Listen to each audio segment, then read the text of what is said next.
সকলের পছন্দের তালপাকন পিঠা, দেখতে যেরকম সুন্দর, খেতেও অসাধারণ। তো পিঠা বানানোর জন্য প্রথমে একটা প্যানে তালের রস দিয়ে সেগুলো জাল করে নেব 2 মিনিট। যখন দেখব এরকম বলক চলে আসছে, তার মধ্যে পরিমাণ মতো লবণ দিয়ে দিব, 2 টেবিল চামচ চিনি দিয়ে দিব, 2 কাপ ময়দা, 1 কাপ চালের গুঁড়া, 10 টাকা প্যাকেটের 1 প্যাকেট গুঁড়া দুধ অ্যাড করে ঢাকনা দিয়ে 2 মিনিট জাল করব। ঢাকনা উঠিয়ে এখন সবগুলো উপকরণ মিশিয়ে চুলা থেকে নামিয়ে নেব। যখন দেখব এরকম ঠান্ডা হয়ে গেছে, তখন একটি ডিম দিয়ে সবগুলো উপকরণ মধ্যে একটি পারফেক্ট খামির তৈরি করে নিব। প্রথমে দেখতে এরকম নরম হলেও ভয়ের কিছু নাই, অল্প পরিমাণ তেল দিয়ে 2 মিনিট রেখে দিলে সেট হয়ে যাবে। হাতে তেল লাগিয়ে অল্প পরিমাণ খামির নিয়ে এখন আমি সবগুলো গোল শেপ আকারে পিঠা বানিয়ে নেব। পিঠা বানানোর জন্য আমার হাতের কাছে ছুরি ছিল, ছুরি দিয়ে আমি আমার মনের মতো ডিজাইন করে নেব। তোমরা ইচ্ছা করলে নিজের মতো করে ডিজাইন তৈরি করে নিতে পারো। এই যে দেখতে পাচ্ছ, খুবই সহজ বানানো।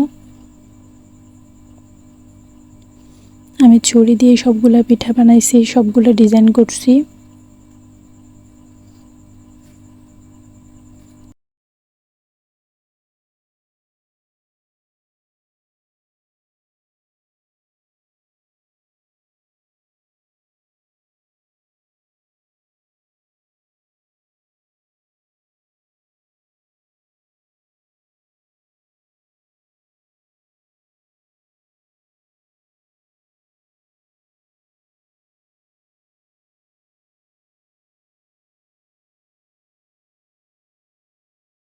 আমার সবগুলো পিঠা বানানো শেষ।